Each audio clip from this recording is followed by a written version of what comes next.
नमस्कार दोस्तों, स्वागत है आपका अपने YouTube चैनल ओनली ट्रुथ पर। पूर्व राष्ट्रपति प्रणब मुखर्जी के मुताबिक वर्ष 2014 और 2019 के आम चुनावों में भाजपा को मिले निर्णायक जनादेश ने साफ तौर पर इंगित किया कि जनता राजनीतिक स्थिरता चाहती थी। उनके अनुसार नरेंद्र मोदी ने प्रधानमंत्री का पद अर्जित किया। दिवंगत मुखर्जी ने अपने संस्मरण द प्रेसिडेंशियल ईयर्स 2012 से 2017 में इस बात का भी उल्लेख किया कि मोदी जनता की लोकप्रिय पसंद के रूप में देश के प्रधानमंत्री बने, जबकि मनमोहन सिंह को इस पद के लिए सोनिया गांधी की ओर से पेशकश की गई थी। उन्होंने यह पुस्तक पिछले साल अपने निधन से पहले लिखी थी। रूपा प्रकाशन द्वारा प्रकाशित यह पुस्तक मंगलवार को बाजार में आई। पुस्तक में मुखर्जी ने लिखा कि हर आम चुनाव की अपनी महत्ता होती है, क्योंकि उनमें जिन मुद्दों पर बहस होती है उन्हीं के बारे में मतदाता के विचार और राय परिलक्षित होते हैं। उन्होंने कहा, वर्ष 2014 के आम चुनाव के नतीजे दो कारणों से ऐतिहासिक थे। पहला यह कि 3 दशकों के बाद किसी दल को खंडित जनादेश की जगह निर्णायक जनादेश मिला। दूसरा, भाजपा का पहली बार बहुमत हासिल करना है। वह अपने दम पर सरकार बनाने में सक्षम थी, लेकिन इसके बावजूद उसने गठबंधन के साथ सरकार बनाना तय किया। उन्होंने कहा, लेकिन वास्तविक विजेता तो मतदाता थे, जो बड़ी संख्या में मतदान करने निकले और निर्णायक मतदान किया और राजनीतिक स्थिरता को तरजीह देने का संकेत किया।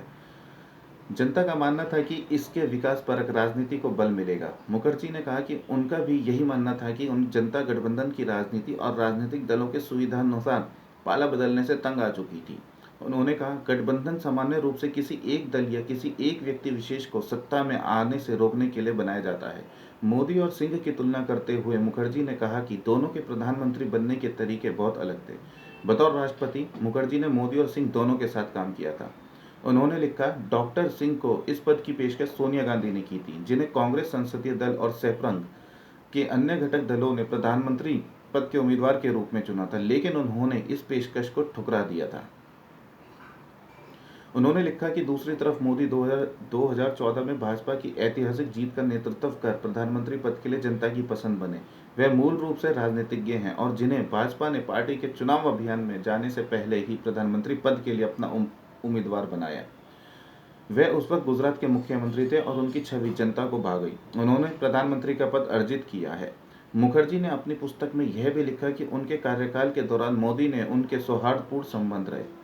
उन्होंने कहा, हालांकि नीतिगत मुद्दों पर मैं अपनी सलाह देने में नहीं हिचकता था। कई ऐसे मौके भी आए जब मैंने किसी मुद्दे पर अपनी चिंता प्रकट की और उन्होंने भी उस पर अपनी सहमति जताई।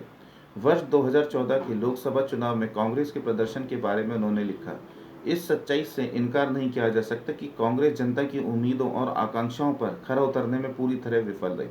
चुनाव प्रचार समाप्त होने के बाद जब सभी चुनावी प्रक्रियाएं समाप्त हो गई, तब कांग्रेस के कई प्रमुख नेता और मंत्री राष्ट्रपति भवन में मुझसे मिले।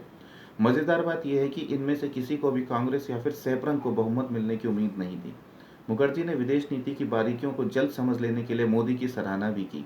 उन्होंने कहा, नरेंद्र मोदी जब प्रधानमंत्री बने तो उन्हें विदेश मामलों का लगभग न के बराबर अनुभव था। गुजरात के मुख्यमंत्री के रूप में उन्होंने कुछ देशों का दौरा किया था, लेकिन वे दौरे उनके राज्य की भलाई से संबंधित थे। उनका घरेलू या वैश्विक विदेश नीति से बहुत कम लेना देना था, इसलिए विदेश नीति उनके लिए ऐसा क्षेत्र था जिससे वे परिचित नहीं थे। उन्होंने लिखा, लेकिन उन्होंने ऐसा काम किया जिसका पहले किसी अन्य प्रधानमंत्री ने प्रयास नहीं किया। उन्होंने पाकिस्तान के तत्कालीन प्रधानमंत्री नवाज शरीफ सहित सार्क देशों के प्रमुखों को 2014 के अपने पहले शपथ ग्रहण समारोह में आमंत्रित किया। लीग से हटकर उठाए गए उनके इन कदम ने विदेश नीति के कई जानकारों तक को आश्चर्य में डाल दिया।